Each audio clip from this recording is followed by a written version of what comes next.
Hi everybody, welcome to Karen Sizzle and Spice. Thanks for joining me today. It's a gloomy day outside today, raining, thundering. What better day to then cook a big pot of Italian meatballs with mostaccioli and marinara sauce. Now also today, this is all about turning ordinary into extraordinary. Because I make a lot of things from scratch, but I also take some shortcuts and I make ordinary foods taste extraordinary. Let me show you how. But wait, before we go any further, you gotta help me out. It's all about you, my viewers, to make my channel here thrive. I need you to subscribe if you haven't yet. So if you're on your phone, just turn your phone sideways and there's a little red box on the bottom right corner, just click on it. If you're on your computer, you'll see that subscribe box right underneath my video that you're watching right now. There's a little bell symbol there too. If you click on that, you'll be notified every time I post a new video. And I do post videos every Thursday morning. I don't know how all of you feel, but I feel like pasta with meatballs and a marinara sauce is a huge comfort food for me. So when I make it, even though it's just Ed and I here, I usually make a pretty big pot. We love the leftovers. And also these meatballs that I'm gonna make, they freeze beautifully, which is probably what I'll do today. Because besides the marinara sauce, I love these meatballs in a pesto sauce as well. So this is all you're gonna need today. I'm gonna use 1 pound of ground pork. I'm using 2 pounds of ground chuck. I'm gonna need a few cloves of garlic. I'll be using an onion. I always use Vidalia, it's the sweetest. We're gonna be using some Parmesan cheese. We'll need some olive oil. We'll need salt and pepper. And of course, whatever pasta you like, I'm gonna use mostaccioli today. We're gonna use some breadcrumbs, and I'm using some red bell pepper. I'll need a couple of eggs. I'll need a touch of sugar in my sauce. I'll need a little bit of milk. And the spices I'm gonna add will be oregano, basil, and thyme. But you can add whatever spices that you like on the Italian side for this dish. And choose your favorite marinara sauce. This is the first shortcut that I'm gonna use. I've made homemade sauce in the past, but I find that the jarred sauce, my favorite one, which is Francesca Rinaldi, with a couple of tweaks,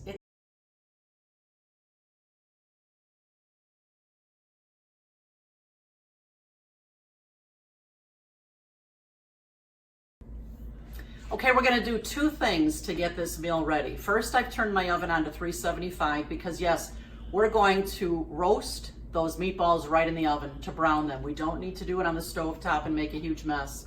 Second thing is I've got my crock pot here and we're gonna be using 1 jar of sauce. If you have a big family, you probably need a bigger crock pot and probably 2 jars of sauce. So I've been heating this crock pot, and what I'm gonna do now is I'm just pouring in my favorite sauce.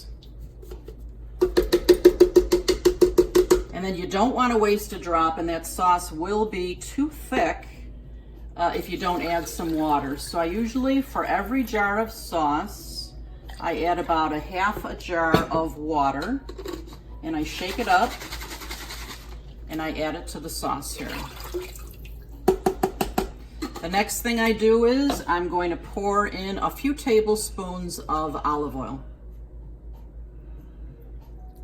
Just a few tablespoons there, probably 2 tablespoons or so. And then for every jar of sauce, I'm adding a pretty good tablespoon of granulated sugar. I'm just gonna stir this up, and I'm gonna let this sauce start warming up while I get the meatballs going. All right, to get these meatballs started, I'm gonna take a large cookie sheet and I'm gonna cut a piece of aluminum foil to cover it with. This is such an easy way to brown meatballs. I used to brown them in a pan, made a big mess, grease all over the place. This is so much simpler. You just flatten out your foil on your pan, and I'm gonna spray it with a little bit of nonstick spray, and my pan's ready to go for the meatballs. So let me move this out of the way. I have the 2 pounds of ground chuck in my bowl. I have 1 pound of ground pork that I'm dumping in. I'm using my garbage bowl. Love that thing. And let's see, where did I put my spoon? Here we go. I think I'll need a bigger one. We'll use this one. I'm gonna use my spoon to mix some of this. I'm also gonna use my hands. Sometimes your hands are the very best tool in your kitchen. So I'm gonna just kind of get these together a little bit here. These two meats, and now I'm gonna crack my eggs to put into the bowl. Remember, always crack your eggs into a separate bowl from the food mixture that you're making.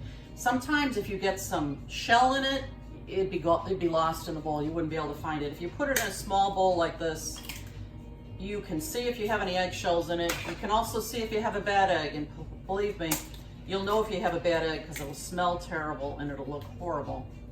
So look at that, I got a little bit of eggshell in here and I'm able to pick it right out, which I wouldn't be able to do if I had already put it in the meat mixture. So I'm gonna beat up these eggs. And I'm gonna pour that right over my meat mixture. And let's see, you know what I'm gonna do next? I have 3/4 cup of breadcrumbs in here and I have 1 cup of milk here.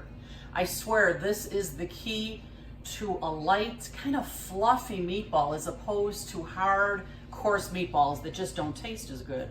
So I'm gonna pour this milk in here and I'm gonna let this sit for a little while. I'm just gonna mix it up a little bit. It's kind of fun how it expands with the milk.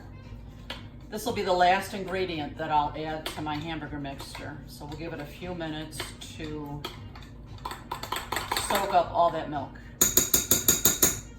And I'll be right back. The next step is to cut up my Vidalia onion, and I'm gonna saute these in a pan before I put them into the hamburger mixture. And I'm pretty sure this is another step that really makes a difference in the flavor of these meatballs. I'm heating up a small saucepan on the stove and I'm adding just a little bit of olive oil to it because I'm gonna actually saute these onions before I put them into the ground beef mixture. I think it makes such a difference in the flavor of the meatballs. Sometimes I had put in raw and they're pretty good, but this tastes so much better. So I'm just gonna give these a couple of minutes on the stove and then we're gonna be adding them to the hamburger mixture. Let me get back to that. In order to make my marinara sauce even more extraordinary, I am going to add red bell pepper to my crock pot. Red bell pepper is the sweetest pepper that I know, and it's incredible what it does for the flavor of that sauce. So I'm just gonna chop these up into small pieces. They don't have to be real small. Do slices first and then dice it. So I'll just finish cutting the rest of this.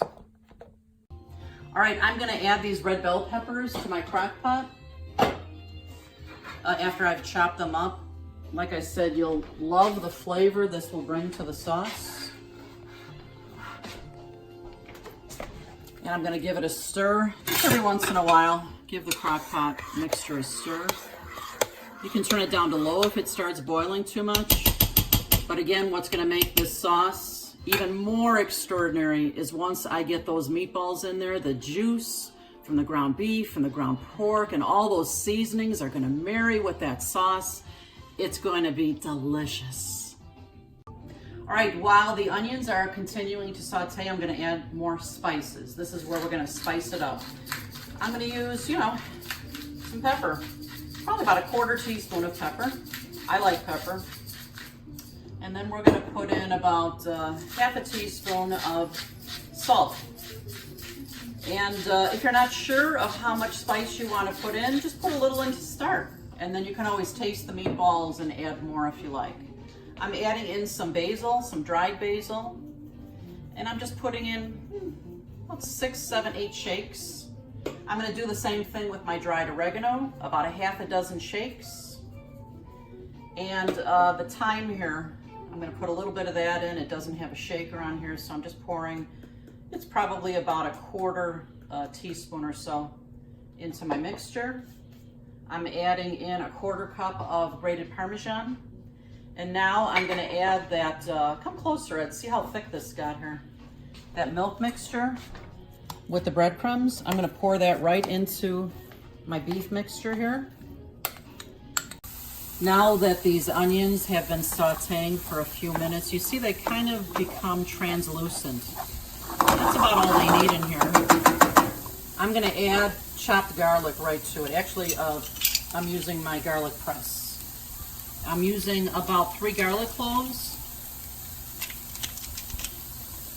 And I'm just pressing them into the onion mixture so that they can saute for just a couple minutes as well before I put them into the meatball mixture. I don't know about you guys, but when a recipe calls for a whole garlic clove or big chunks of it, I don't adhere to that because I love garlic, but I don't like getting a big piece of it in my mouth. So I almost always press my garlic with my garlic press. Just gonna mix this in with the onion. I'm gonna add just a touch more olive oil. And I'll just give this another 2 minutes or so, and then it'll be ready for the ground beef mixture. Okay, now that I've added the breadcrumb mixture to the ground beef mixture, I'm going to add my sauteed onion and garlic right to the pan here.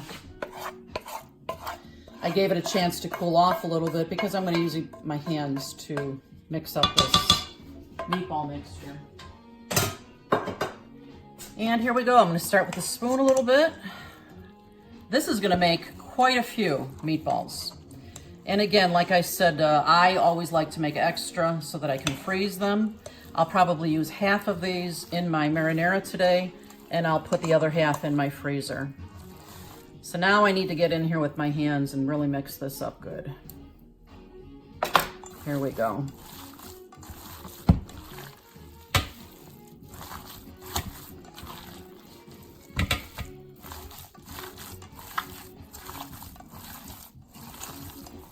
Now that I've got this hamburger mixture mixed up really well, I'm going to put it in the refrigerator for just about 15 minutes. It'll just make the meatballs easier to roll. I've taken my ring off because who wants to get all that ground beef mixture in your ring? And I'm going to start rolling these meatballs. You want to make them all about the same size. I would say the size I usually like to make mine is probably the size of maybe a lime. And just roll them. You can tell from just rolling these how soft they are compared to some other meatballs that I have made. So we'll see how many I'm going to fit on this tray here. So we just want to get them the same size and just roll them nicely here.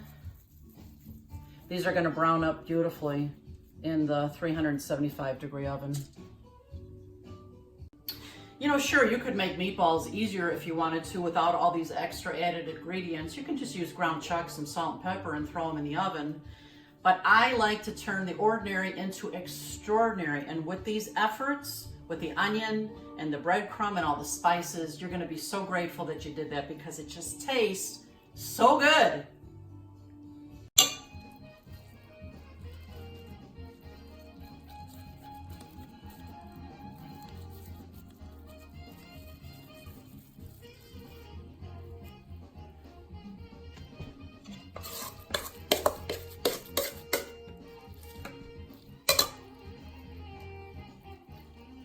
So I ended up making 29 meatballs out of this mixture. I'm gonna probably use half in my marinara today, and I'm gonna put the other half in the freezer.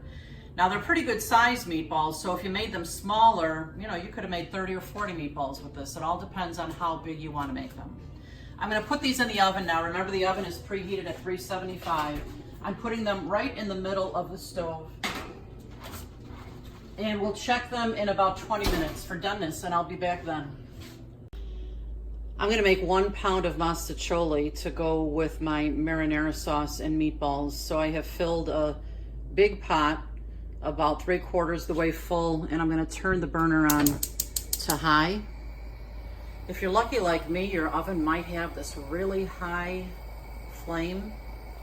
It's called, I forget what it's called. Super high. And it won't take long at all for this to boil. And of course, if you put the cover on, it'll boil quicker. I'll be right back. Now that the water is boiling, it's ready for the pasta. I like to add a couple tablespoons of salt to the pot,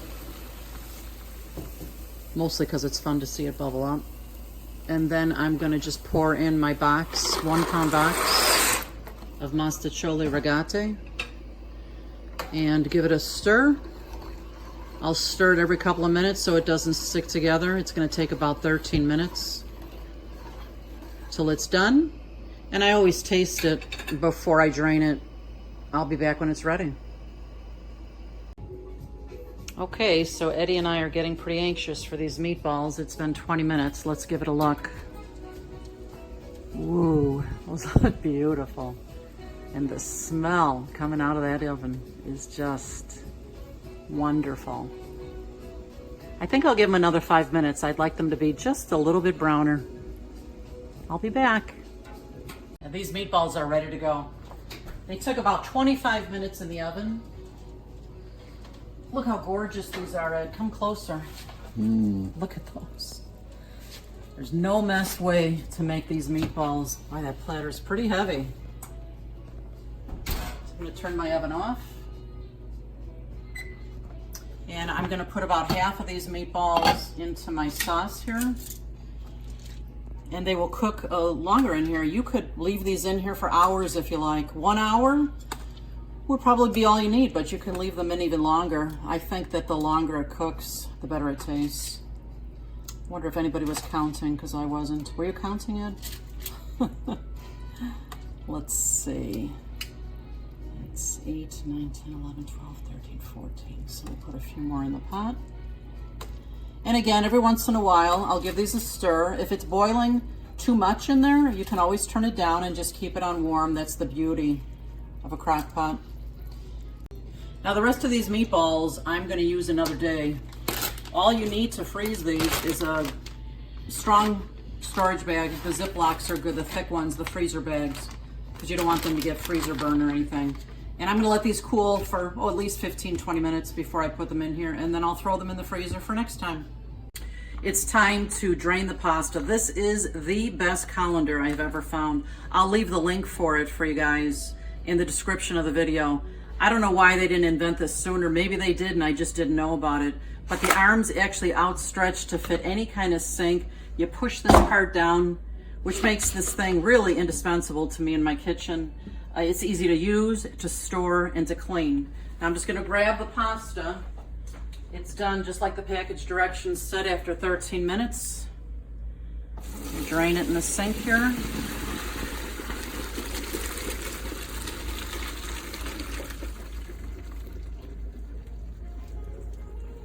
I just give it a couple of good shakes in the colander here.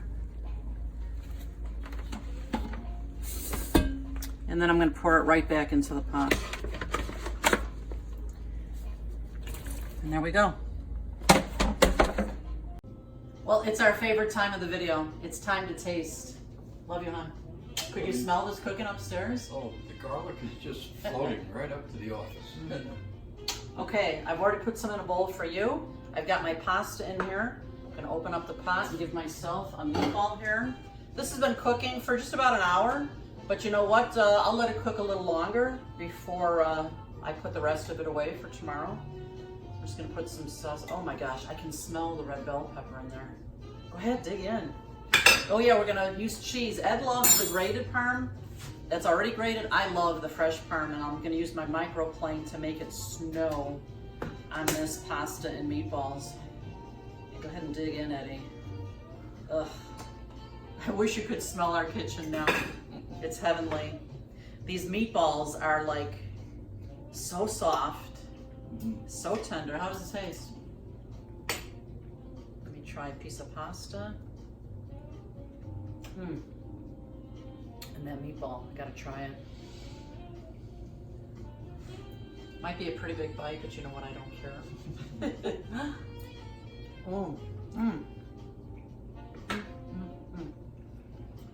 Yeah, the meatballs are nice and tender. They're so... I don't know, I think this could be the best pot I've ever made. It's so delicious, and you know what? With a couple more hours, it's gonna taste even better. You guys have to try this one. Let me know what you think. You know, I welcome your comments and your questions. Please leave them in the comment section. And thanks for visiting my channel. And remember, you eat with your eyes first, so you may as well make it beautiful, right? See you next time.